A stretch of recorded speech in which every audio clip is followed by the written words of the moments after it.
जब आपने नौकरी की उस दौरान आपको जेल जाना पड़ा। मुझे लगता है कि किताब को आपने गहराई से देखा है। जय गुरुदेव जैसा व्यक्ति शख्सियत आपकी जेल में आया, कैसा रहा वो पूरा दिन? गवर्नमेंट के ऑर्डर हुए कि उनके फेटर डाल दिए जाए, बेड़ी डाल दी जाए। बेड़ियां। जब उसको ले जाया जाने लगा और हथकड़ी लगाने लगे तो उसने पुलिस के सिपाही पर हाथ छोड़ दिया। बंदी जिसे कहते हैं, वो आगे चल के जेल मंत्री बन गए। कौन है वो शख्सियत?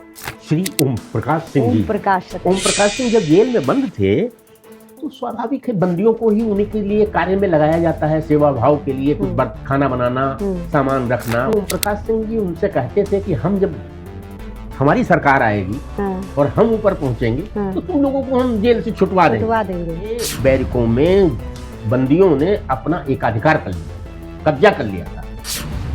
बबलू श्रीवास्तव के साथ आपका एक्सपीरियंस कैसा रहा? ये व्यक्ति बैठे बैठे ही बंबई बल्कि विदेशों तक में मर्डर करवा देता है कि जो आदमी उसके वार्ड में ड्यूटी देने के लिए जाता था उसके घर पर 100 रुपए पहुंच जाते। कहीं पर कुछ नहीं है, विधिवत तलाशी ली, उसके पूरे कपड़े उतरवा के तलाशी ली, लेकिन उनके पास कुछ नहीं निकला। ये छापेमारी का किस्सा है। ये तो अभी तो ये शुरुआत है। ऊपर से कहा गया कि कैसे पुलिस वाले हो, रख देते कि मैं जेल से निकल नहीं पाता, मुझको जेल के अंदर वहीं पर अरेस्ट कर लिया जाता, NSA लग गई होती मुझ पर और मैं बंद कर दिया। कैसा एक्सपीरियंस रहा जब वो आपकी जेल में पहुंचा? अतीक अहमद का मैं अब तक भोगे हुए। आप इसने गांठ मान लिया और इसने तय कर लिया कि इनको फंसाना है। एक बार मुझको धमकी मिली थी, मैंने एक घटना इसमें जिक्र की है कि जिसमें ये कहा गया था कि 1 हफ्ते के अंदर आपका लड़का मार दिया जाए।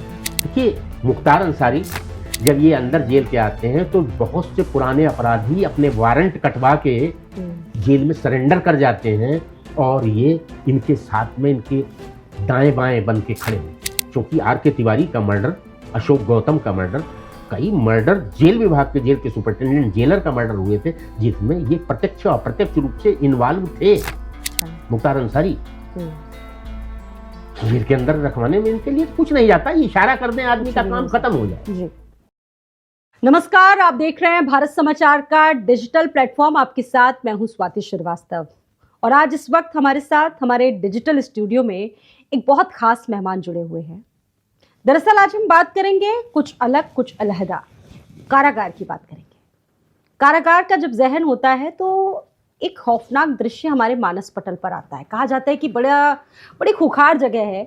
यहाँ पर जो भी व्यक्ति रहते होंगे बड़े नेगेटिव होंगे, अनुशासनहीन होंगे, बहुत सारी ऐसी चीज़ें हैं, बहुत सारे ऐसे तथ्य हैं, भय डर जैसी अनुभूति होती है। और कारागार बड़ा ही संवेदनशील विषय है और जगह है जहाँ बड़े बड़े खोखार अपराधी, बड़े बड़े माफिया, दुर्दांत अपराधी आते हैं। ज़्यादा देर नहीं करवाते, आपको बताते हैं। हमारे साथ SK अवस्थी जी जुड़ चुके हैं जो जेलर रह चुके हैं। उत्तर प्रदेश की कई जेलों में महत्वपूर्ण सेवाओं को वो दे चुके हैं। SK अवस्थी जी, बहुत स्वागत है आपका। नमस्कार, मुझे बड़ा अच्छा लगा। सबसे पहले मैं अपने भारत समाचार के बारे में उनका अभिनंदन करना चाहूँगा कि उन्होंने कम से कम मुझको मौका दिया। मैंने एक पुस्तक लिखी है, जेल सेवा एवं चुनौतियाँ, जिसके अंतर्गत उन्होंने मुझे आमंत्रित किया, मैं आपके बीच में आया, बड़ा खुशी हुई मुझे। SK अवस्थी जी, जेलर शब्द जब हम लोग सुनते हैं या जेलर का नाम आता है तो हमारा जो अनुभूति होती, बड़ी डरावनी अनुभूति होती है। यूँ कहिए कि मानस पटल पर जो आकृति होती है, जैसा कि ये जो बुक है आपकी, आपने वर्णित किया है, एक अलग चेहरा, क्रूर चेहरा जिसका वर्णन कहा जा सकता है। लेकिन आप वैसे लगते नहीं हैं। कैसा ये एक्सपीरियंस रहा आपका 37 साल का? कैसा अनुभव रहा? कैसा होता है सर जेल का माहौल? देखिए, पुस्तक में मैंने वर्णित किया है कि जेलर शब्द का नाम सुनते ही आदमी को देख के लगता है कि बड़ा भयानक चेहरा होगा, क्रूर चेहरा होगा, बहुत खूंखार व्यक्ति होगा, ऐसा व्यक्ति होगा। लेकिन ऐसा नहीं है।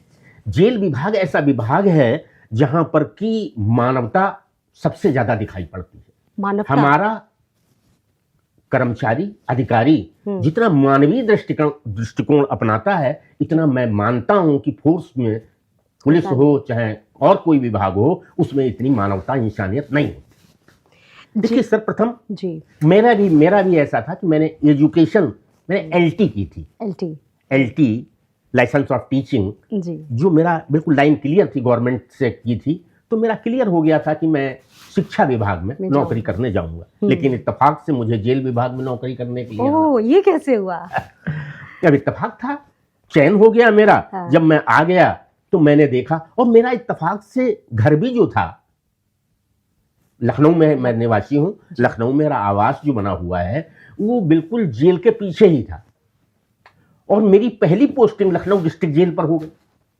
जब मैं पहले पढ़ने जाता था तो उधर से निकलता था तो फांसी घर बना हुआ था, वहां एक छेन बना हुआ था, उसमें मैं झांक के देखा करता था, मुझे भी बड़ा लगता था। हाँ। इत्तेफाक से मुझे जेल में प्रवेश करने का अवसर मिला जी। मैं जब आया, बहुत चर्चित उदय नारायण सिंह जेलर हुआ करते थे उस समय, बहुत खूंखार थे, उनके बारे में गब्बर सिंह कहा करते थे। ओह, गब्बर सिंह जी। 76 की बात है, 17 अप्रैल 1976 को मैंने विभाग में ज्वाइन किया था जी। मैं जब प्रवेश पाया उसमें, जिज्ञासा बस मैंने देखा भाला इधर से, कई चीजें मेरे पास आई। मैंने देखा कि विभाग की स्थिति भी बहुत खराब। अच्छा। जेल विभाग में आप यकीन नहीं करेंगी जी। कि जेलर गस्टेड अफसर होता है वैसे जी। जेल विभाग में, लेकिन वेतन के मामले में जब उससे कोई पूछता है तो वो कन्नी काटने लगता है। आपने इस बुक में भी इस बात का जिक्र किया, वही सब पॉइंट आउट किया है। और इत्तेफाक एक चीज और बताऊं मैं जी। जब मैं 17 अप्रैल 1976 को विभाग में आया, उस समय इमरजेंसी लगी हुई थी। इमरजेंसी विभाग में, इसमें भारत देश में लगी हुई थी इमरजेंसी जी। बड़े बड़े नेता जेलों में बंद थे। मैंने नजदीक से देखने का अवसर मिला। उस इमरजेंसी के दौरान लखनऊ डिस्ट्रिक्ट जेल के बाद मैं मुरादाबाद और फिर बरेली सेंट्रल जेल पर आया जी। वहां मैंने बाबा जय गुरुदेव भी बंद थे। बाबा जय गुरुदेव जी। जनता गवर्नमेंट आगे बनी तो उसमें जो जेल मंत्री रहे ओम प्रकाश सिंह जी, वो भी बंद थे। बाद में 1 साल बाद ही वो जेल मंत्री हो गए। तो मैंने वो दौर देखा किस तरह से संजय सिंह बंद रहे थे उसी समय। बड़े बड़े धुरंधर आपने देखे जी। एक किस्सा बड़ा फेमस है, आपकी बुक में भी आपने लिखा है इस बारे में। जब आपने नौकरी की उस दौरान आपको जेल जाना पड़ा, वो किस्सा क्या था? मतलब आप नौकरी भी कर रहे थे, आप जेलर भी रहे और आपको खुद जेल जाना पड़ा, ये कैसे हुआ? बिल्कुल मतलब मुझे लगता है कि किताब को आपने गहराई से देखा है। देखिए, कोशिश की है सर। जहां तक इन सब चीजों का प्रश्न है, मैं जेल विभाग में जब आया, जैसे मैंने पूर्व में भी बताया आपको कि बड़ी स्थिति खराब थी। मैंने 10 साल एक तरह से नौकरी ही नहीं की, केवल संगठन का कार्य किया। संगठन के कार्य में, क्योंकि ये नेतागिरी वाला जो कार्य है, राजनीति में आना, वो दूसरी चीज है, और किसी गवर्नमेंट सर्वेंट होते हुए आपको राजनीति में घुसना ये बड़ा कष्टप्रद है जी। क्योंकि इसको कोई अच्छे ढंग से नहीं लेता। सभी अधिकारी उसको निगाह में रख लेते हैं कि ये व्यक्ति जो है विभाग के काम का नहीं है, ये कुछ ना कुछ गड़बड़ कर सकता है, हमारे बारे में भी और कुछ बता सकता है, बहुत सी चीजें। मैंने 10 साल ऐसी नौकरी करी और मैं इकाई मंत्री से फिर संगठन मंत्री हुआ, संयुक्त मंत्री हुआ, फिर मैं जनरल सेक्रेटरी तक रहा। 79 में जैसे पानीपत की 3 लड़ाइयां हैं, ऐसी 3 स्ट्राइक हमारी हुई विभाग में। हमने ये पहले हुई थी ना आगे होने की संभावना है। 3 स्ट्राइक करी हमने, 79, 80 और 81। कैसा अनुभव रहा उस दौरान? आपने बताया कि बड़ा कष्टकारी रहा। नहीं, कष्टकारी क्या, कोई देखिए जहां पर बड़ा चुनौतियां ही हैं। मैंने, जैसे कि आपने पूछा, 81 में हम लोग, मैं छोटा सा उदाहरण बताता हूं कि मिसेज प्रेग्नेंट थी, डिलीवरी होने वाली थी, मुझको अनशन पर बैठना था। अनशन पर बैठने के लिए मैं अपना ही जब कुछ प्रस्तुत करूंगा तभी लोग आगे पीछे चलेंगे। बिल्कुल सही बात। मैंने मिसेज, मेरी शाहजहांपुर थी, उनको मैंने बुलवाया कि अनशन पर बैठना है। अनशन पर हम बैठे। उसका फर्क ये पड़ा कि हमारे साथ में जितने लोग थे सब परिवार सहित अनशन में बैठे। यदि मैं ना बैठता तो संभवतः वो भी नहीं बैठते जी। तो 81 में मैं जेल में बंद हुआ, फैजाबाद पोस्टेड था। उस समय मैं बाराबंकी से अरेस्ट हुआ और मुझको रायबरेली जेल ले जाया गया। रायबरेली में चूंकि मैं उस समय मंडल मंत्री था, और मंडल मंत्री उस जगह का था जो लखनऊ मंडल का था। लखनऊ मंडल सबसे महत्वपूर्ण था। मुझको लखनऊ डिस्ट्रिक्ट जेल लाया गया और वो समझौता वार्ता के लिए, और मैं फिर बाराबंकी जेल से आकर। आपने अभी अपनी इस बुक में आपातकाल का जिक्र किया, देश में इमरजेंसी, जब इमरजेंसी की बात हम लोग करते हैं तो रूह कांप जाती है। क्या क्या चीज़ें हुई, क्योंकि हम लोग तो थे नहीं उस टाइम। बड़ा जब बुक्स पढ़ो या मूवीज़ देखो तो पता चलता है वो दृश्य कैसे रहते थे, जेलों का क्या वातावरण रहता था। आपने बताया कि जय गुरुदेव जो जाना माना नाम है, बहुत से लोग सुभाष चंद्र बोस भी उनको कहते थे, जय गुरुदेव जैसा व्यक्ति शख्सियत आपकी जेल में आया। कैसा रहा वो पूरा अनुभव सर? देखिए, वो बहुत, उस समय उनके फॉलोअर्स बहुत ज़्यादा थे जी। बहुत फॉलोअर्स थे, और उनको आगरा से लाया गया था यहाँ पर पूरा प्रोसेस बरेली सेंट्रल जेल जी, बरेली सेंट्रल जेल पे लाया गया था। बरेली सेंट्रल जेल में मैं था। मैंने उनका मुलाहिजा किया। मुलाहिजा मीन उनका थंब इम्प्रेशन लगवाया जाता, निशान देखे जाते हैं, तो सामान। उसी समय गवर्नमेंट के ऑर्डर हुए कि उनके फेटर डाल दिए जाए, बेड़ी डाल दी जाए, बेड़ियाँ, क्योंकि उनके फॉलोअर्स बहुत ज्यादा थे। भीड़ जमने लगी थी, बाहर गेट के बाहर इकट्ठा होने लगे थे। गवर्नमेंट की क्या पॉलिसी है, ऊपर से फोन आया कि इनके फेटर्स डाल दिए जाए। हम लोग बड़ा चिंतित हुए। हमारा सुपरिटेंडेंट ने सबको बुलाया कि क्या किया जाए। मैंने कहा इनको यहीं बुलाइए, दफ्तर ऑफिस में ही। मेरी थोड़ी सी नौकरी थी, लेकिन मैं शुरू से ही तेज था। निर्भीक रहे हैं आप। उनकी बेड़ी डलवाई गई और उनको एकांतवास में रखा गया। क्यों? क्योंकि उनसे ये मान के चला जाता था कि उनके फॉलोअर्स हमला कर सकते हैं, कुछ भी कर सकते हैं, आप लोगों के ऊपर अटैक कर सकते हैं, वो जेल पे अटैक कर सकते हैं। इवन हमारा डीआईजी मिडनाइट आया रात में, और इनको स्पेशल प्लेन से रात में 12 बजे के आसपास इनको निकाल के और फिर अदर स्टेट ले जाया गया, और ये भी नहीं बताया गया कि किस स्टेट में ले जाया जा रहा है। अच्छा, मतलब आप लोगों को कोई जानकारी नहीं?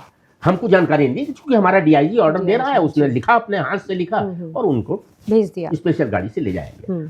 उसी समय कई बातें हुई जी। मैंने बताया, मैं सहायोग तक में आ गया था। उस समय सहायोग हुआ था, जिसका नाम सुनते ही लोग बागों, आप लोगों ने तो सुना भी नहीं होगा। सहायोग वो था जिसमें कि इमरजेंसी के दौर में जो प्रताड़नाएं दी गई थी उनके बारे में जांच चलने की बात थी। सहायोग गठित किया गया था। सहायोग के अंतर्गत एक राजनीतिक बंदी को मैंने पीटा था। पीटा क्या, दंडित किया था। पीटना क्या कहेंगे। हुआ किया ये कि एक ने, पुलिस गार्ड आई हुई थी, उसको हॉस्पिटल जाना था। हॉस्पिटल जाने के लिए जब उसको ले जाया जाने लगा और हथकड़ी लगाने लगे, तो उसने पुलिस के सिपाही पर हाथ छोड़ दिया, झापड़ मार दिया। जब जेल के अंदर रहते हुए एक अपराधी जो है, राजनीतिक वाला क्या, बंदी तो है जी, वो यदि एक सिपाही पर हाथ उठा देता है, पुलिस के सिपाही पे, तो हमारा तो रसूख पर सवाल उठ जाता है। बिल्कुल। तो मैंने जब उसको पकड़ लिया, संडे का दिन था, मुलाकात हो रही थी, काफी राजनीतिक बंदी बैठे हुए थे, और वो मैंने जब उसको डांटा, पीटा, तो सब लोग एकत्रित हो गए। मैंने अलार्म करा दिया। अलार्म उसको कहते हैं जब इमरजेंसी जेल के अंदर लागू हो जाती है। अलार्म करवा दिया, और उनको लोग हमारे सुपरिटेंडेंट के पास गए। सुपरिटेंडेंट से कहा कि ये तो राजनीतिक बंदियों पर अत्याचार है, ये हमारे व्यक्ति को पीटा गया। इस पर उन्होंने भी उनको फॉर्मली चेतावनी, मुझको चेतावनी दे दी, उनको संतुष्ट करने के लिए, जिससे कि बात आगे ना बढ़े। अच्छा, वहां तक तो कोई बात नहीं, दे दिया। मैंने उनसे कहा, ये सब क्या कर रहे हैं आप, इससे तो मैं, लगता है कि मैं दोषी हूं।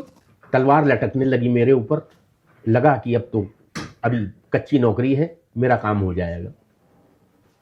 लेकिन कुछ दिनों बाद जनता गवर्नमेंट ही खत्म हो गई, सहायोग खत्म हो गया, मेरी जान बच गई। ये ऐसा इमरजेंसी में जी। ये इमरजेंसी की बात बताइए, बड़ी कड़क पर्सनालिटी थी, और अभी भी है, यकीन मानिए अभी भी है। आप सोचिए कि बड़े बड़े खूंखार दुर्दांत माफिया जो इनकी जेल में आए, नाम सुन के थर्रा जाते थे, कांप उठते थे, ऐसी पर्सनैलिटी थी इनकी। अच्छा, आपने अपनी बुक में बहुत सारी चीज़ें, बहुत सारा आपने संस्मरण जिसका जिक्र किया है। आपकी जेल में एक ऐसे कैदी थे जो खुद आगे चल के जेल मंत्री बन गए, और संजय गांधी का जिक्र आपने किया है। वो पूरा किस्सा क्या है, मतलब जेल में रहा हुआ व्यक्ति, बंदी जिसे कहते हैं, वो आगे चल के जेल मंत्री बन गए। कौन है वो शख्सियत? श्री ओम प्रकाश सिंह जी। श्री ओम प्रकाश सिंह थी। उस समय जेल में बंद थे, सूबेदार सिंह थे और भी कई पर्सनालिटियां ये थी। हुआ कैसे सर? नहीं नहीं, देखिए जेल के अंदर तो राजनीतिक जो विरोधी पक्ष था, कांग्रेस की इमरजेंसी लागू कांग्रेस ने की थी। हाँ। सभी विरोधी जितने पार्टियां थी उनको जेल में बंद कर दिया गया था। चूंकि जेल में वो लौट के फिर सब लोग एकत्रित हो गए, जनता गवर्नमेंट बन गई। जनता गवर्नमेंट में ओम प्रकाश सिंह जेल मंत्री बन गए।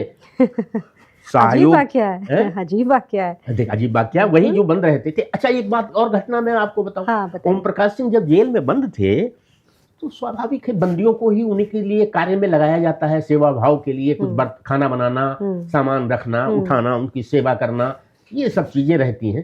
तो जेल के बंदी जब ओम प्रकाश सिंह के पास रहते थे तो ये ओम प्रकाश सिंह जी उनसे कहते थे कि हम जब हमारी सरकार आएगी और हम ऊपर पहुंचेंगे तो तुम लोगों को हम जेल से छुटवा देंगे। जितनी छूट, पहले एक छूट बहुत तगड़ी गांधी जयंती के अवसर पर मिली थी, पहले बहुत पहले हुई। अच्छा। 360 दिन की उसमें शायद छूट थी। अच्छा। तो इन्होंने कहा हम उससे ज्यादा दिलवाएंगे। साहब ये लोग छूट गए, सरकार बन गई, ये जेल मंत्री बन गए। अब इनको वायदा उनका तो ये भूल गए अपना, और वो बंदी इस उसमें थे पड़े हुए कि हमको अब तो छूट मिलेगी। लेकिन हुआ कुछ नहीं। बंदियों ने कहा कि साहब लेटर लिख के भेजा, और उसके बाद फिर वो इस पर आ गए कि हम भूख हड़ताल कर देंगे। भूख हड़ताल पे उतारू हो गए।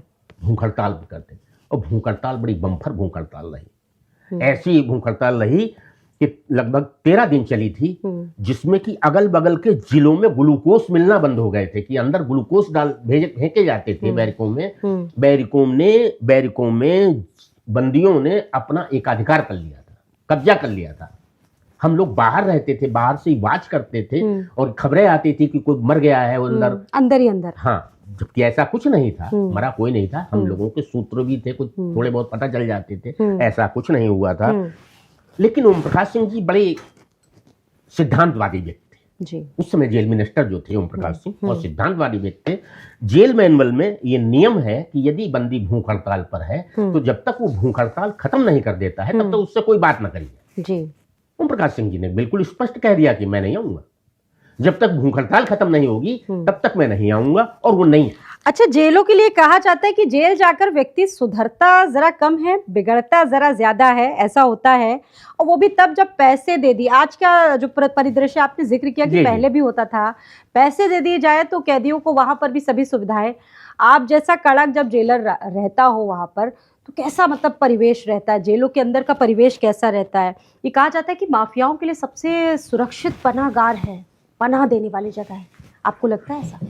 देखिए ऐसा है, माफिया बाहर जिनको की पुलिस जिस तरह से पकड़ती है कि पूरे शहर भर की पुलिस लगी रहती है, अदर स्टेट की पुलिस भी लगी रहती है, बड़ी मुश्किल से पकड़ती है। और इस तरह से उनको लेकर आती है जेल के अंदर, जैसे बहुत बड़े वो है ही, माफिया तो बड़े हैं ही, लेकिन जेल के अंदर उनको एंट्रेंस देने के बाद वो भूल जाते हैं। अच्छा, भूल जाते हैं। जेल के अंदर हम लोग जब उनको नियंत्रित करते हैं तो हमारे पास डंडा भी ले जाना अलाउ नहीं है। ओह, तो डर नहीं लगता था? डर तो जब हमने ये नौकरी चुनी तभी से डर, चयन किया नौकरी का, डर तो तभी से हमारे फिर उससे बात ही नहीं बनती। भाई अंडरस्टूड है कि सोचने वाली बात है कि जेल के अंदर साधु महात्मा तो नहीं होंगे, बिल्कुल ऐसे तो संत महात्मा तो नहीं आएंगे। वहां अपराधी आएगा, और जब जेल के अंदर अपराधी आएगा और हम लोग फिर हमने स्टार लगा के जो बैठे हुए हैं, फिर उनसे हम डरने लगेंगे तो फिर हमारा क्या होगा? तो हमको अपने को मजबूत करना पड़ता है। डर आप बाहर छोड़कर आए, डर दूर हो जाता है, एक देते हैं। हम कुछ नहीं समझते अपराधी को।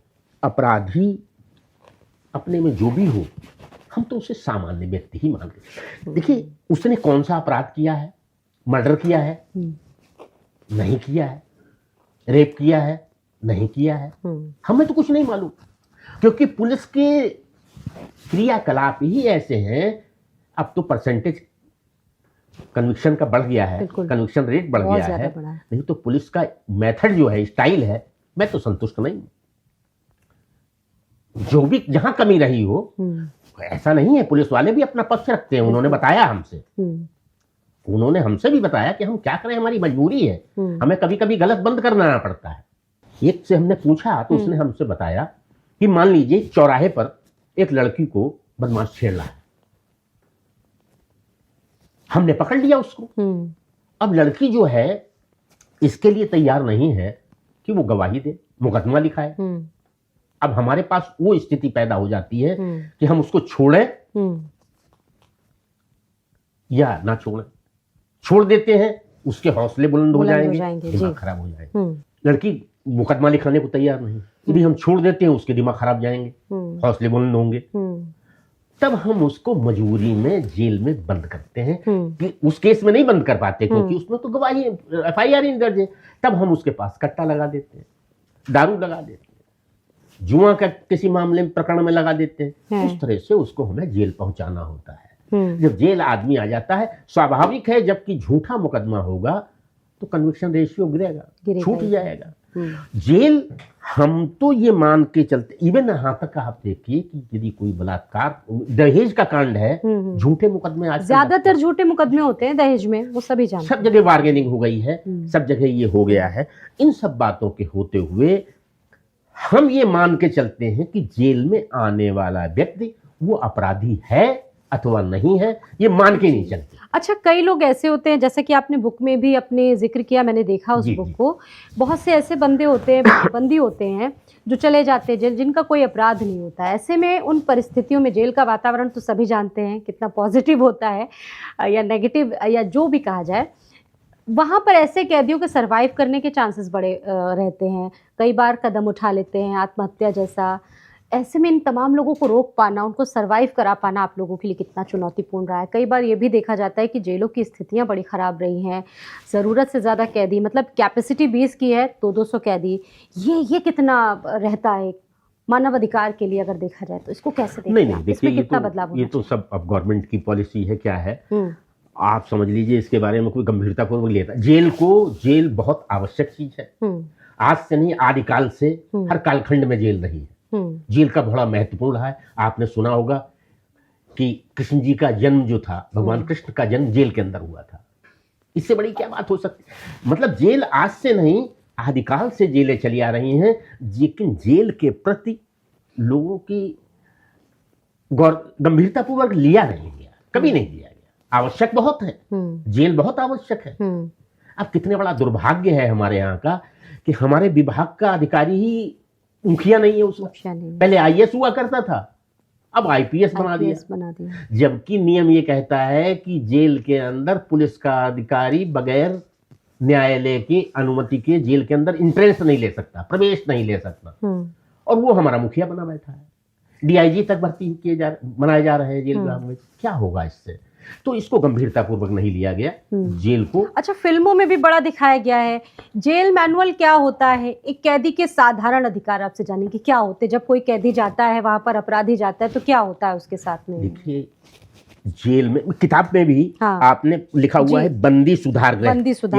किताब जो है इसमें बंदी सुधार गृह लिखा हुआ है। नैनी जेल का एक फोटो है ये, बंदी सुधार गृह लिखा। तो जेल को बंदी सुधार गृह मान के हम लोग चलते हैं, लेकिन बंदी सुधार के बारे में कौन सी ऐसा है?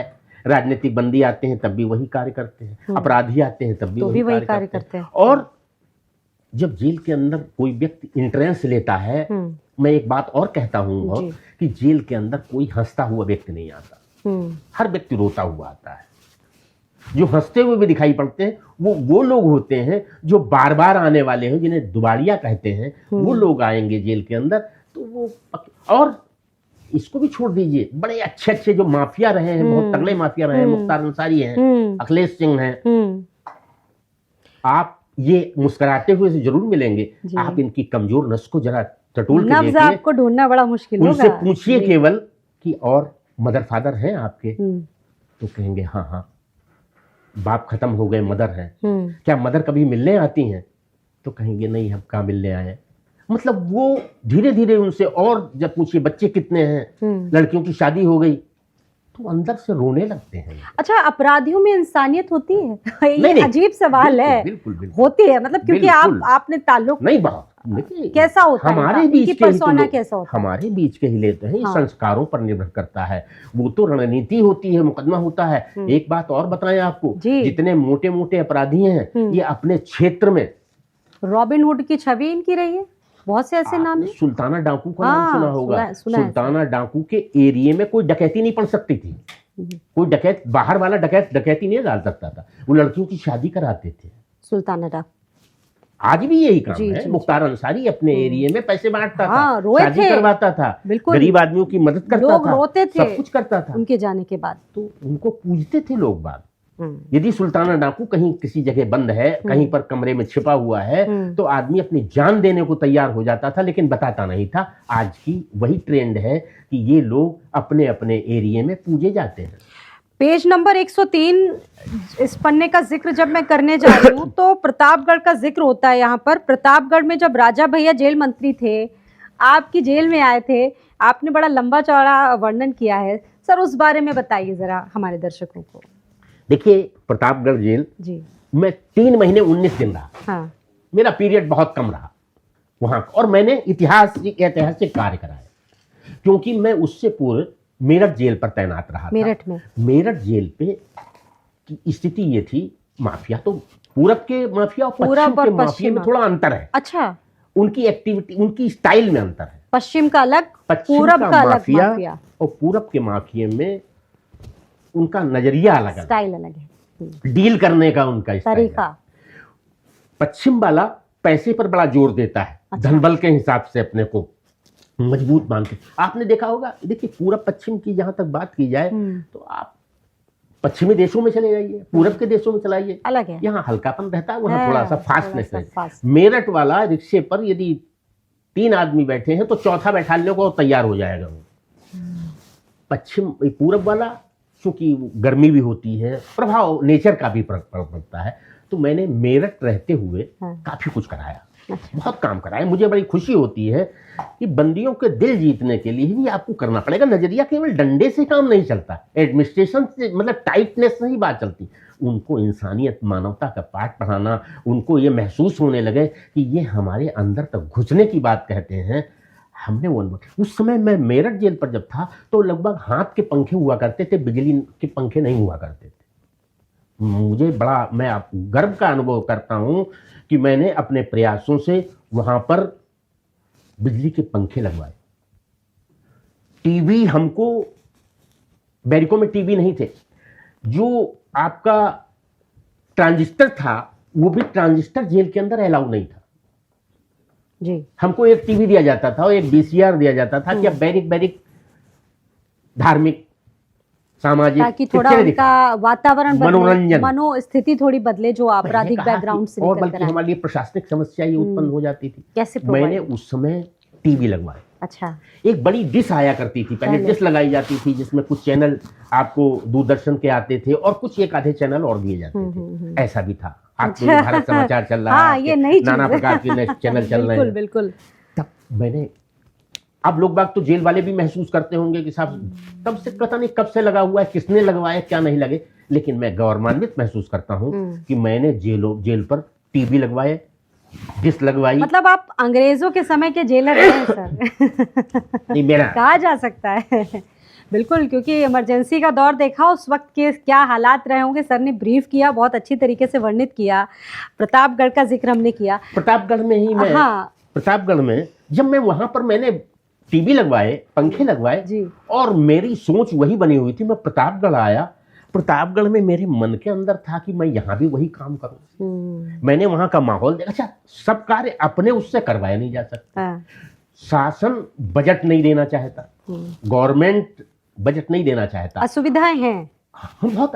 अब मैंने क्या किया, क्योंकि हम स्वयंसेवी संस्थाओं के माध्यम से कार्य कराना हमारा पक्ष रहा है। जैसे कि मैंने, जब श्री ब्रजेंद्र अग्रवाल जी अपराध निरोधक समिति के सचिव थे, उनके माध्यम से वहां कार्य कराया था। अब मैं आया प्रतापगढ़। प्रतापगढ़ ऐसा एरिया जहां पर की कोई संभावना ही शून्य थी कि वहां कुछ बन सके, मैं कुछ करा सकूं। तब मैंने सोचा कि ये कार्य कैसे हो। मैंने आपके राजा भैया से राजा मुलाकात भैया से। कैसे हुई? वहां पर इनके हमारे उनके अक्षय प्रताप सिंह एमएलसी थे, एमएलसी थे जी। वो एक बार आए, उनसे मैंने जिक्र किया तो उन्होंने वहां पर कहा कि नहीं करवाएंगे। मैंने राजा भैया जी से कांटेक्ट किया और वहां पर भी मैंने पंखे लगवाए, टीवी लगवाए, डिश लगवाई। ये मेरा नैनी के बाद प्रतापगढ़ में दूसरा ये रहा। सर अगर बात की जाए यहाँ पर एसके अवस्थी जी, माफिया बबलू श्रीवास्तव की, बबलू श्रीवास्तव के साथ आपका एक्सपीरियंस कैसा रहा? कैसा था बबलू श्रीवास्तव? दूसरे देश से आया था, उसके बारे में आपने बताया, कैसा था बबलू श्रीवास्तव? देखिए, केंद्रीय कारागार नैनी, जिस पुस्तक में मैंने जो फ्रंट का फोटो दिया है केंद्रीय कारागार नैनी का है, बबलू श्रीवास्तव सिंगापुर से प्रत्यारोपित होकर ये आपको कानपुर आया था। कानपुर से नैनी लाया गया था। बबलू श्रीवास्तव जिस समय मैं पहुंचा तो बबलू श्रीवास्तव वहां बंद था। उसके बारे में काफी चर्चाएं थी कि ये व्यक्ति बड़ा बैठे बैठे ही बंबई बल्कि विदेशों तक में मर्डर करवा देता है, बहुत इसका प्रभाव था। बबलू श्रीवास्तव जब मैं आया तो मैंने वहां पर बड़े गंभीरता पूर्वक देखा और मैंने अनुभव किया कि वहां पर हमारे सुपरिटेंडेंट साहब से बात हुई। हमारे अधीक्षक महोदय बहुत बढ़िया थे। उन्होंने, अधीक्षक महोदय ने ये नियम बना रखा था कि वहां पर भी कोई भी एंट्रेंस लेगा उसकी तलाशी लेके ही अंदर जाएगा। इवन सुपरिटेंडेंट जेल के वहां जब उसके वार्ड में एंटर करता था तो अपनी तलाशी करवाता था।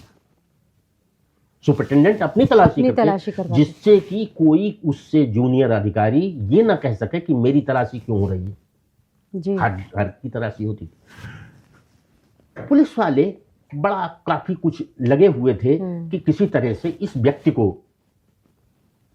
यहां पर से इसके पास मोबाइल प्राप्त कर लिया जाए। उस समय तक मैं बताता हूं, ये 98 की बात है। अच्छा, 98 की बात है। उस समय तक मैंने मोबाइल नहीं देखा था, मोबाइल देखा नहीं था, मोबाइल का उतना तब चलता भी नहीं था उतना ज्यादा। और पुलिस वाले इस चक्कर में थे कि किसी तरह से मोबाइल इसके पास से बरामद हो जाए। अब आप ये भी मैं एक बात और बबलू श्रीवास्तव के बारे में कहना चाहूंगा कि वो इतना फास्ट व्यक्ति था कि जो भी जेल के अंदर हम सिपाही, मान लीजिए हमारे पास 250 सिपाही थे, तो हम 5-6 सिपाही जो वहां ड्यूटी लगाना है वो कहीं से भी उठा के एट रैंडम लगा देते थे।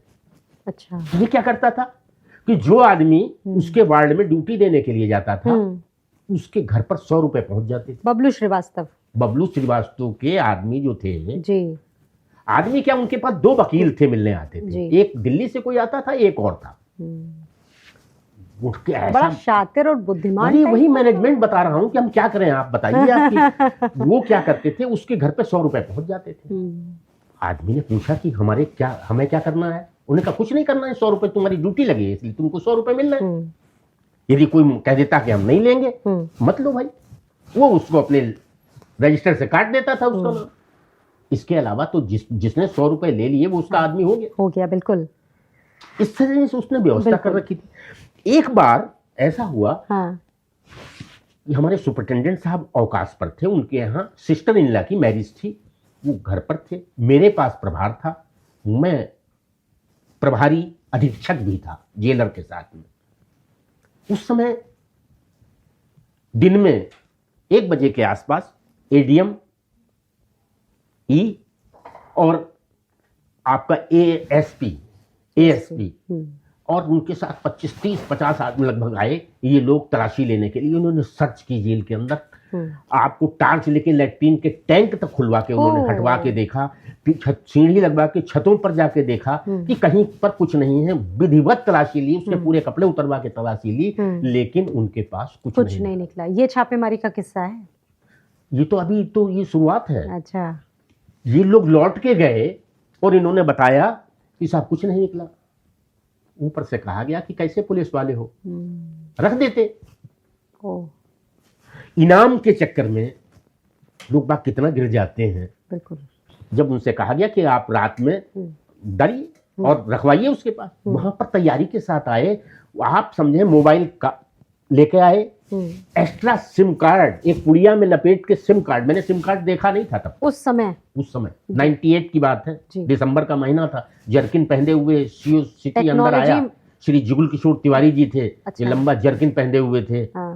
आजकल शायद डीआईजी हैं आजकल वो। अच्छा। लालजी शुक्ला जी थे, एसपी सिटी थे। ये मोबाइल लेके अंदर आए प्लांट करने के लिए, मोबाइल रखवा देते हैं और फिर सर्च में पकड़ लेते हैं।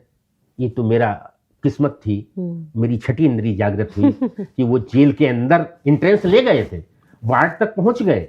वार्ड में जब उस व्यक्ति के सेल की तरफ बढ़ रहे थे तो मैंने उनको रोक दिया और मैंने कहा आप सर्च दीजिए अपनी। सर्च में मोबाइल और सिम कार्ड निकल आया तो मेरी जान बच गई। मेरी लाइफ में 37 वर्ष की नौकरी में सबसे बड़ी घटना थी कि मैं जेल से निकल नहीं पाता। मुझको जेल के अंदर वहीं पर अरेस्ट कर लिया जाता, एनएसए लग गई होती मुझ पर और मैं बंद कर दिया जाता। मतलब इतनी खौफनाक ये जो पूरी दास्तान बहुत बड़ी ये थी। ये घटना मेरे सेवा काल की सबसे बड़ी घटना। लेकिन ऊपर वाले की बुरा और मेरा नेक नीति रही। उसी दौर में मुन्ना बजरंगी जौनपुर से, अब तो लड्डू वाला भी किस्सा आपने जिक्र किया जी। ये जब आया जेल के अंदर तो मैंने इसकी विधिवत तलाशी कराई एक सामान की। हाँ, मैंने इसको एक लुंगी मंगवाई, तहमद मंगवाया और इसको लपटवा के इसकी निकर तक निकलवा के 100% तलाशी ले वाली, कहीं कोई गुंजाइश ना रहे ऐसे बच्चे। तो ये जब ये ऐसा हुआ कि होली के पहले इसने लड्डू मंगवा लिए। 1 कुंटल लड्डू मंगवाया। 1 कुंटल? अरे भाई इन लोगों ने पैसे की कमी नहीं है। ये लोग तो अपने बंदियों को कैसे कब्जे में रख लेना चाहते हैं। सभी एहसान बंदी जिसको पता चला कि कौन बंटवारा, हर एक को सूचनाएं मिल जाएंगी कि मुन्ना बजरंगी लड्डू मंगवा के बंटवारा। लड्डू बंटवाने के लिए जब मुझको पता चला कि लड्डू आए हुए तो मैंने कहा कि भाई क्या है। उन्होंने कहा कि हमने मंगवाए हैं। कोई बात नहीं, मंगवा लिए, लेकिन एक बात है, लड्डू मैं बंटवाऊंगा, तुम नहीं बंटवाओगे। तुमने कहा साहब नहीं, हाँ बंटवाएंगे तो हम ही, यहाँ हमने मंगवाए। मैंने कहा ना, वापस कर दे। मैंने वापस कर दिया, उसने वापस कर दिया। ये मुझसे होली नहीं मिला। हम लोग एक तरह से बड़ा दिखाते हैं क्योंकि इनका परिवार, देखिए बंदी जेल के अंदर बंद है, हम उनको आत्मीयता प्रदर्शित भी करते हैं और करते भी, दोनों चीजें। मैं जब गया होली पर, हम लोग होली पे सबसे बंदियों से मिलते हैं, जब उससे मिलने के लिए गए तो इसने मना कर दिया कि मैं नहीं मिलूंगा। मैंने कहा कोई बात नहीं भाई, तुम बंदी हो इस वक्त, तो मैं तुम्हारे पास आया हूं।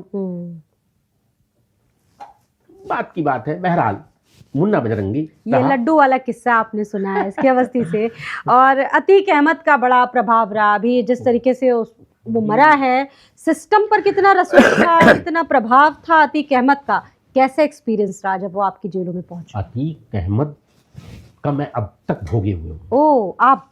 मैं जून 2013 में रिटायर हुआ जी। 11 साल हो गए मुझको रिटायर जी। अब भी मेरा 1 लाख रुपया मेरा रुका हुआ है। ये अतीक अहमद कितने माफिया जबरदस्त तगड़े होते हैं, इनका क्या प्रभाव रहता है, इससे मेरी काफी अपशब्द मुझको कहा इसने, उच्चारण किया, मैंने भी प्रतिवाद किया। बातें काफी हुई अतीक अहमद से।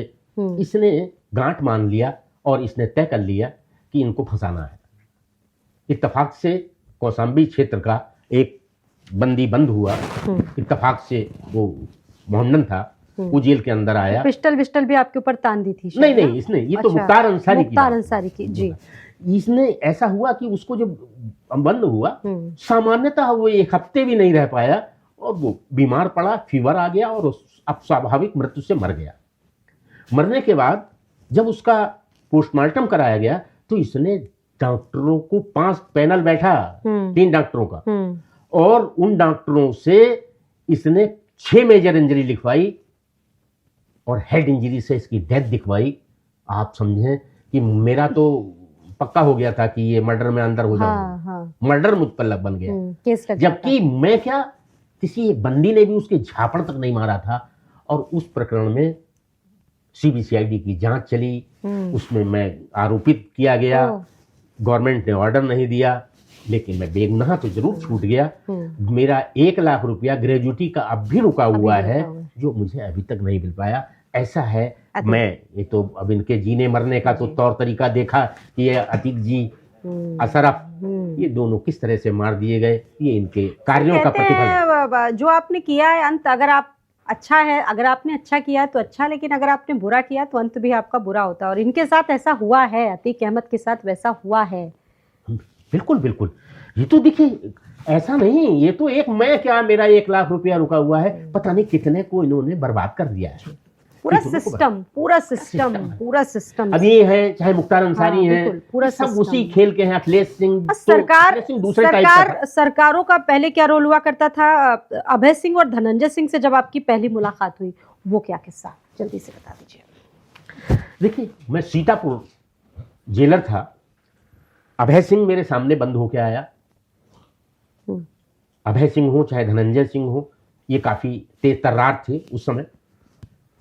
अभय सिंह वहां पर बंद हुआ, लेकिन वो तो जैसे मैंने डील किया इन सबको, विधायक थे। अब माननीय विधायक हो या माननीय सांसद, माननीयों को ट्रीटमेंट देना बड़ा बड़ा गलत, बड़ा समझ लीजिए। अब हमारे इनकी कोई नियम है नहीं, इनके साथ कौन सी व्यवहार किया जाए।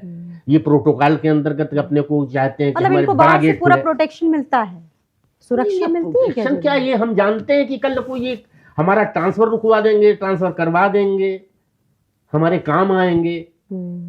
हाँ, हम ही जानते हैं, इस नौकरी में रहते हैं। आज ये सत्ता से बाहर है, कल सत्ता में आ गए, फिर क्या करेंगे हम? ये तो हमको कुछ भी नहीं समझेंगे। तो प्रेशर तो बना रहता है, लेकिन नियम है। आप मैं बताऊं, अखिलेश सिंह रायबरेली जेल पर मैंने उनको कभी भी बड़े गेट से अंदर नहीं घुसने दिया। वो कहता सब करते रहते थे, मैंने कहा करते रहते होंगे, कोई नियम हो तो दिखा दीजिए। कोई नियम नहीं है कि विधायक जो है वो बड़े गेट से अंदर, यदि बंदी बंद है जेल में वो, तो अंदर गेट से, बड़े गेट से जाएगा। मैंने खिड़की से ही उसको जाने दिया। इस तरह से ये सब चीज। अभय सिंह, धनंजय सिंह और अभय सिंह में मुझको कंफ्यूजन है कि किसने क्या किया। एक बार मुझको धमकी मिली थी, मैंने एक घटना इसमें जिक्र की है, शायद वो आपने देखी हो ना देखी हो। रामू द्विवेदी यहां पर सीतापुर जेल में बंद हुआ करता था, जो आर.के. तिवारी सुपरिटेंडेंट के मर्डर केस में लखनऊ डिस्ट्रिक्ट जेल पर एक मर्डर किया गया था। गवर्नर हाउस के पास चर्चित मर्डर था वो, उसके अंतर्गत बंद था रामू द्विवेदी। रामू द्विवेदी एक बार बाहर से आ रहा था, ये लोग मैनेज कर लेते थे, पीसीओ से फोन किया करते थे। एक मेरे पास फोन आया उसी समय कि हमें रामू द्विवेदी अभी आया है गेट पर, उससे हमें बात करनी है। मैंने कहा सॉरी, बात नहीं कर सकते। उन्होंने कहा कि हमें मैसेज देना था। मैंने कहा मैसेज मैं दे दूंगा। मैंने फोन काट दिया। फिर दोबारा से फोन आया कि अवस्थी जी, आपने उससे बात नहीं करवाई, इसके परिणाम आपको भोगने पड़ेंगे। 1 हफ्ते के अंदर आपका लड़का मार दिया जाएगा। ओह, ऐसा? मुझको अब मुझे कंफ्यूजन है कि अभय सिंह ने कहा, धनंजय सिंह ने कहा, ये कौन था, ये मैं अब तक मेरे अंदर रहा।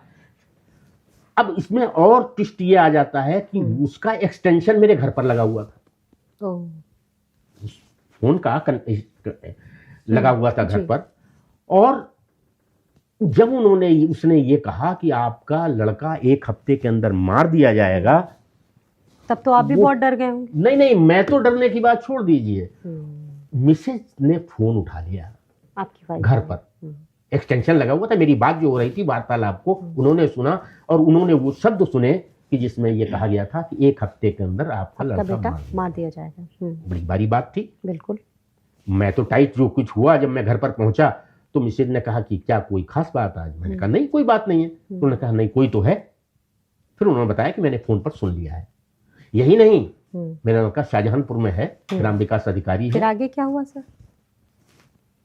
वहां आदमी गए, अपराधी गए, 2 मोटरसाइकिल पे गए, 6 आदमी गए, और चर्चित कल्लू बल्लू वहां के बदमाश थे, चर्चित बदमाश थे, वो गए और उन्होंने जाकर पूछा चौकीदार से कि वो पीयूष अवस्थी यहाँ पर है। तो उन्होंने कहा आज तो आया नहीं है। बहरहाल लड़के को हमने पहले मिसेज ने बता दिया था, वो आए।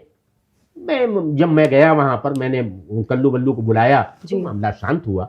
ऐसी घटना। अच्छा, अपराधियों के लिए कहा जाता है कि आजकल की जेलें सबसे कंफर्ट जोन बन गई है। मोबाइल होते हैं, आपने जिक्र किया, बड़ी बड़ी सुविधाएं मिल जाती हैं, बल्कि बड़े बड़े पॉलिटिशियन भी होते हैं इसमें, बहुत सारे ऐसे लोग होते हैं। मोबाइल मिल जाते हैं, घर वालों से बात हो जाते हैं। ऐसी कई खबरें आई कि वहाँ पर कई ऐसी महिला बंदी थी जो प्रेग्नेंट तक हो गई। ये सब कैसे हो जाता है? देखिए, अपराधी वो डाल वो पात, बिल्कुल, धीरे धीरे वो सब तोड़ निकाल लेते हैं, अधिकतर तोड़ निकाल लेते हैं। और हर आदमी एक सा नहीं होता जेल के अंदर। हमारे हर विभाग में ले लीजिए, हर आदमी कोई ईमानदारी थोड़े होते हैं, दिख जाते हैं, छोटे छोटे लालच में आ जाते हैं। है तो हमारी ऐसे ही लोग बाग होते हैं ना। बिल्कुल। तो वो उनके पास हम दूसरी चीज सोच रहे हैं, उनके पास दूसरी है। बीएसएनएल काम नहीं कर रहा है, जियो काम कर रहा है, जियो नहीं कर रहा है, एयरटेल काम कर रहा है, फला काम कर रहा है, इसके अलावा कोई पेन में लगाए हुए हर और व्यवस्थाएं। मैंने बताया कि जेल को जेल समझ के चलाई नहीं जाता, सरकार भी उस हिसाब से लेके नहीं चलती है कि जेल को जेल अभी अभी जेलों में कुछ बदला है, अभी हालात, अभी हाँ, हम हाँ, इस सेंचुरी की बात करें, कुछ बदलाव हुए कि अभी भी सब राम भरोसे? काफी कुछ बदलाव हुआ, काफी कुछ बदलाव हुआ है, मैं ये नहीं कहता। अंग्रेजों के लेकिन जमाने अभी- के नियम कुछ बदले हैं? अरे अभी आप समझ लीजिए कि मैं उदाहरण के रूप में एक चीज बताता हूँ कि आज भी सीमेंट की चादर की छतें बैरकों में है, जिक्र किया जिसके है, अंदर बंदी बंद ये होते तो बड़ा हैं। खतरनाक। आप समझ लीजिए, आप हाँ। सोचिए एसी सीट जो 100 साल पुरानी है, हाँ, बैरक वहाँ के से तो ऊपर निकल है, जाएगा आराम से, और कहते- जैसे वो रखी जाती है, कैंची बनाई जाती है ऐसे करके, उसके पे सेट डाला जाता है। अच्छा, उस कैंची पे चढ़ना बड़ा सुविधाजनक है, कोई भी बड़ा हम आराम से कह भी निकल नहीं जाएगा। सकते ये बातें बड़े आराम, क्योंकि आप उस सिस्टम का हिस्सा रहे सिस्टम का हिस्सा है। बिल्कुल। और 100 साल पुरानी एसी सीट की क्या वैल्यू है, उसको मुक्के से तोड़ा जा सकता है। लेकिन आज तक वही, अरे इतना सड़कें बन रही हैं, इतना फैलाव हो रहा है, लेकिन जेलों के क्या जेलों में इंफ्रास्ट्रक्चर पक्के पर कमरे नहीं बन कोई सकते? बदलाव नहीं है, मतलब अभी भी नियति नहीं, एक तरह बदला- का मैं ये नियत नहीं है, बदला बहुत कुछ है। हाँ। लेकिन आमूल चूल परिवर्तन की होने आवश्यकता है, चाहिए। बहुत आवश्यकता जी। है। जब तक ये नहीं होगा, आजकल जैमर ले लीजिए, हाँ। मेटल डिटेक्टर ले आपकी लीजिए। जेल में एक किस्सा ये भी हुआ, आग वाला किस्सा जो मुझे अभी याद आ रहा था, एक कैदी ने आग लगा ली थी, थोड़े 2 महीने बाद लगभग उसकी मौत हो गई थी। वो किस्सा सर हमें जरा ब्रीफली जरूर आप बताएं, वो किस्सा क्या था? आप थे उस वक्त? अरे मैं एक्चुअल में सीतापुर जेल का वाकया है। सीतापुर जेल में एक कैदी ने आग लगा ली। उस वो बड़ा तगड़ा रखा है। ये अमूमन होते हैं लोग बाग प्रताड़ित कर अपने को। उसकी गलती थी? उसकी गलती थी या वो फंसाना चाह रहा था? एक्चुअल में देखिए, बड़े टेंशन रहती है, पारिवारिक टेंशन थी उसकी। आदमी जेल के अंदर बंद है, परिवार, उसकी पत्नी के बारे में या और कोई बातें आ रही हैं, बहुत सी चीजों में टेंशनाई रहता है। उसने अपनी तरफ से आग लगाई, लेकिन उसमें एक सिपाही का नाम आ गया था, एक सिपाही का नाम आ गया था, और उसने ये करने के लिए गेट बुक तक वो लेके भाग गया। इस तरह की कहानी उसमें है। ये ऐसी घटना घटित हुई थी। और ये इस तरह के छोटे छोटे काम पब्लिक, ये देखिए, बंदी तो बंदी है, वो प्रेशर में लेता है, दबाव में लाना चाहता है। एक मैं मेरठ जेल पे था, वो कट्टन मार देते हैं, आपने वो पढ़ा हो ना पढ़ा हो, देखा हो, क्या करते हैं वो अपने प्रेशर में लेने के लिए सिपाही को अपना काम नहीं करना चाहते। एक उन्होंने किसी चीज से कट्टन से निशान बना लिया, हल्की खाल छिल गई, जिससे खून आ जाता है। लोग बड़ा परेशान हो जाते हैं कि अरे इसने कट्टन मार लिया, और न्यायालय में खड़ा हो जाएगा, दिखा देगा बटन खोल के कि साहब मेरे तो ये सिपाही ने मारा है, पैसे मांग रहे थे। आरोप प्रत्यारोप तो गिनती के आरोप कहीं पे लगा दीजिए। आप चाहे अभी यहाँ बैठे बैठे ललितपुर जेल के लिए कह दीजिए, चाहे झांसी जेल के लिए कह दीजिए, मेरठ के लिए कह दीजिए कि पैसा मांगा जा रहा है। मतलब आप ये बात मानते हैं कि बिना सुरक्षा कर्मियों की जेल में अगर कोई घटना घटती है, मुमकिन नहीं है? ये एक बड़ी बात है। नहीं, मैं ये नहीं, घटना तो सुरक्षित कर्मियों के मिली भगत होती है ना। नहीं, मैं डिनाई नहीं करता सुरक्षा कर्मियों, मैंने कहा हर तरह के लोग बाग हैं, हर तरह के। समाज तो वही है, जैसे बाहर देख रहे हैं आपके बगल में कौन चोर रह रहा है, कौन डकैत रह रहा है, हम नहीं बता सकते कि उसके दिमाग में क्या चल रहा है। तो अपराधी आते बिल्कुल। हैं। जब अपराध की दुनिया का जिक्र होता है तो मुख्तार अंसारी को भला कैसे भूल सकते हैं। एसके अवस्थी जी हमारे साथ ये हैं, इस वक्त बता रहे हैं अपनी जिंदगी के अनुभवों के बारे में। मुख्तार अंसारी के साथ उनका कनेक्शन कैसा रहा, कैसा जुड़ा जो वाकया है उनके साथ, क्या क्या हालात थे, कैसी चीजें हुई, एक्सपीरियंस कैसा रहा, बताइए सर। देखिए, मुख्तार अंसारी जो स्वर्गीय है, 2002 के अंदर लखनऊ डिस्ट्रिक्ट जेल पर एक स्केप हुआ था। कुछ बंदी भाग गए थे वहां से। मेरा गृह जनपद लखनऊ है और गृह जनपद पे जेलर को पोस्ट नहीं किया जाता है, लेकिन मुझे चुना गया वहां के लिए। मेरे कुछ क्रियाकलापों जो भी मेरे विभाग में चर्चा में थे, मुझको चयन किया गया लखनऊ डिस्ट्रिक्ट जेल के लिए। जब मैं लखनऊ डिस्ट्रिक्ट जेल पे, उस समय मुख्तार अंसारी बंद नहीं था। कुछ दिन बाद मुख्तार अंसारी आया। मुख्तार अंसारी जब जेल के अंदर आया, चूंकि विधायक था और उसको सदन में पेश होना था, शक्ति परीक्षण होना था, जिला मजिस्ट्रेट का फोन आता है मेरे पास, डीएम लखनऊ का, कि मुख्तार अंसारी को जेल के अंदर ले लिया जाए। मैंने कहा जेल के अंदर ले लिया जाए, उनका कोई वारंट तो है नहीं, बगैर वारंट के कैसा ले लिया जाएगा उन्हें? उन्होंने कहा नहीं मैं कह रहा हूं। मैंने कहा राजा भैया और धनंजय सिंह भी आ रहे होंगे, क्या इनको भी लेना है? उन्होंने कहा नहीं इनको नहीं लेना है। मैंने कहा ऐसा है कि एक एप्लीकेशन ले लेता हूं, उस पर एक ऑर्डर कर दीजिए। एप्लीकेशन पे ऑर्डर करवा लिया, बहरहाल उनको मैंने ले लिया जी। आते ही तलाशी की बात जो करी तो ये बिगड़ गए। इन्होंने कहा कि अवस्थी जी आपको लग नहीं रहा है कि आप किसकी तलाशी की बात कर रहे हैं? मेरी आज तक किसी की हिम्मत नहीं पड़ी तलाशी लेने की। मैंने कहा भाई मैं तलाशी तो लेवाऊंगा। उन्होंने कहा कि लग रहा है अवस्थी जी आपको गाजीपुर ट्रांसफर करा के मतलब नौकरी करना सिखाना होगा। आपको दे दी। उन्होंने कहा लग रहा है आपको गाजीपुर ट्रांसफर करा के नौकरी करना सिखाना होगा। धमकाया मतलब? मैंने कहा जब वहां जाएंगे गाजीपुर तो इस्तीफा तो नहीं दे दूंगा, वहां भी नौकरी कर लूंगा। मतलब आप भी डरे नहीं? डरे नहीं, इत्तेफाक रहा। शक्ति परीक्षण के लिए इनको जाना था। डीएम का फिर फोन आया कि मुख्तार अंसारी ने कहा कि मैं तिहाड़ से आया हूं ट्रांसफर होके, दिल्ली पुलिस का जो उसी 1 घंटे के अंदर इनका एक वारंट भी आ गया, लोकल मैनेज कर लिया लोगों ने, वारंट आ गया और वारंट में इनको ये ऑर्डर दिया गया कि इनको पेश किया जाए वहां पर और इनको यहीं रोक लिया जाए, भेजा ना जाए। मैंने उनको स्थिति और अवगत कराई। बहरहाल ये इनका ट्रांसफर के मामले में इन्होंने मना कर दिया, मैं नहीं जाऊंगा, मैं यूपी पुलिस से जाऊंगा। एसपी ने ऑर्डर किया बाद में कि यूपी पुलिस से भेज दीजिए। बहरहाल ये गए और इसके बाद ये तो पहला हुआ जब इनसे हमारी वास्ता पड़ा। दूसरा वास्ता ये परमानेंट फिर तिहाड़ से इनके वहां के केस खत्म हो गए तो ये फ्री होके आए और लखनऊ डिस्ट्रिक्ट जेल में पुनः वापस भेज दिया गया। अब लखनऊ ये वाला इसमें जो बड़ी बात थी, इन्होंने आर्म मंगाना था, पिस्टल मंगानी थी, क्योंकि ये लोग बड़ा अपने को सुरक्षित रखना चाहते थे। और ये इस स्तर के माफिया हैं, आप यकीन नहीं करेंगी कि हेलीकॉप्टर ऊपर से निकलता था जब, तो ये बैरिक के अंदर घुस जाते थे। आप समझिए इनकी गैंगवार बहुत चलती हैं कि कोई अटैक ना कर दे। जीवा का हाल सुना आपने? हाँ, जीवा। अतीक अशरफ का सुना किस तरह से मार दिए गए, मुख्तार अंसारी कैसे मरे, तो बात की बात है। लेकिन ये बड़ा भयभीत रहते हैं गैंगवार से, अपने लोगों से, अपने ही टाइप के लोगों से डरते हैं। इन्होंने पिस्टल मंगाई थी, कोई गैंगवार न करते। हाँ, अपना आत्म सुरक्षा के लिए। जानते थे हमारे तंत्र के सहारे नहीं रहना चाहते, ये अपना तंत्र भी मजबूत रखना चाहते हैं।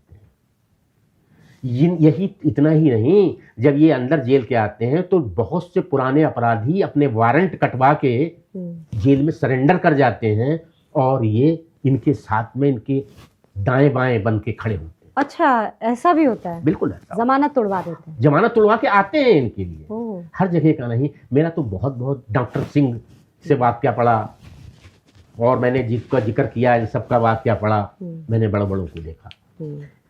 बहरहाल वो आर्म लेके जो आया तो मैंने उसको रोक दिया तो ये इनको तो मालूम था, ये सतर्क थे कि आर्म कहीं पकड़ ना लिया जाए।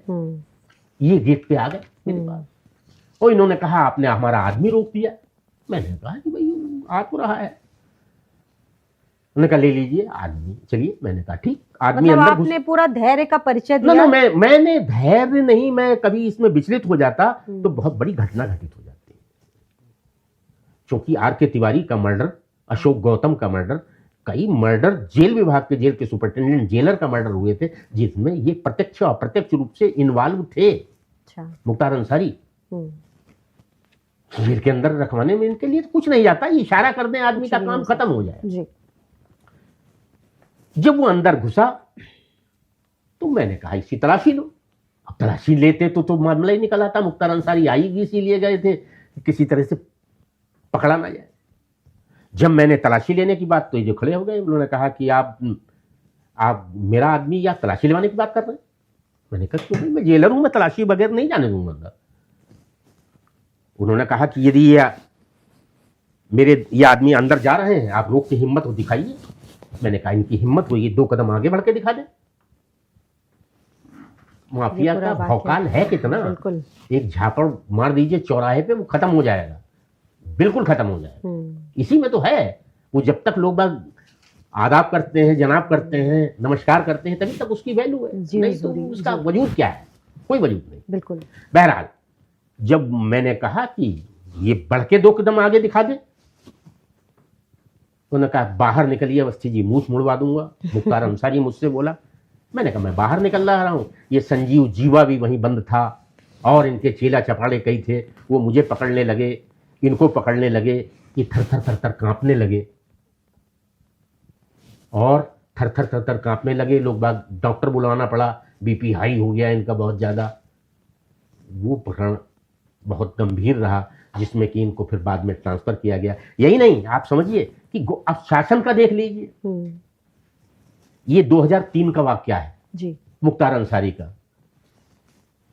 2010 में मुझको गाजीपुर ट्रांसफर कर दिया जाता है।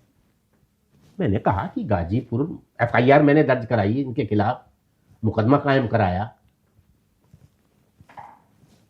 और अब गाजीपुर में तो उनका घर है, वहां पर तो मुझ पर कोई भी हमला हो सकता है। बड़े आसानी से हो सकता है। गाजीपुर में गया, 3 साल रहा मैं, डट के रहा।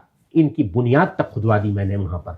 जो चबूतरा हुआ करता था, मछली के तालाब, नाना प्रकार के, आपने, मैंने किताब में बहुत कुछ लिखा है इसमें, उन सब चीज़ों को देखेंगे। लेकिन मैं 3 साल रहा, जम के रहा, मजा आया, बहुत बढ़िया रहा। पूरी नौकरी में मुझको बड़ी संतुष्टि मिली कि चुनौतियां तो हर जगह मिलती हैं, हर एक को मिलती हैं, लेकिन संतुष्टि, आपने जिक्र किया, संतुष्टि बड़ी बात। मैं एक घटना बताऊं, मैं शाहजहांपुर जेल था जिस समय कि खालिस्तान का बड़ा जोर चला हुआ था। सतनाम सिंह छीना चर्चित आतंकवादी हुआ करता था, ये खालिस्तानी। वहां से आपको धमकी भी मिली थी? हाँ, मैं बब्बर खालसा के पैड पे लिख के आई थी। अब वो बब्बर खालसा का पैड नकली था या असली था, ये तो जो भी हो, लेकिन मेरे पास धमकी आई थी कि आप मिस्टर अवस्थी, आप ये मत सोच के चलिए कि ये जो खालिस्तानी आंदोलन के अंदर जेल में बंद हैं, इनका कोई नहीं है, आपको और आपके परिवार को समाप्त कर दिया जाएगा। ये लिखित बब्बर खालसा के पैड पे लिख के आया था, 5 लोगों के दस्तखत थे उसमें। अब आप समझिए, ये मुझे लगता है सबसे डरावना अनुभव। ये डरावना अनुभव क्या, बहुत चीज जो आज तक उसके बारे में गंभीरता पूर्वक लेते हैं। मैंने उल्लेख किया है इसमें, इस बुक में आपने खालिस्तान, ऐसी स्थितियां जी। सर बहुत धन्यवाद, आप हमारे साथ जुड़े, आपने वक्त निकाला, हमारे साथ बातचीत की, और बहुत सारे अनुभव जो आपने अभी सुने एसके अवस्थी जी से, जो जेलर रहे हैं, और बड़ी बातें उन्होंने और बताया कि अपराधियों के साथ किस तरह का सामंजस्य रहा है। जी, इस किताब में बहुत सारी चीजें ऐसे संस्मरण रह गए हैं, ऐसे संस्मरण हैं जो आपको दिल को छूने वाले लगेंगे। वो आत्मीयता, और मैं अभी भी कुछ चीजें ऐसी बाकी रह गई हैं जिसे अगले संस्करण में प्रयास करूंगा, प्रयास करेंगे ये इस तरह की चीजों को लाने के लिए। बहुत बहुत धन्यवाद। बहुत धन्यवाद सर, एसके सर, आपका बहुत धन्यवाद जुड़ने के लिए। तो फिलहाल हमारे साथ इस खास पेशकश में इतना ही, मुझे दीजिए इजाजत, नमस्कार।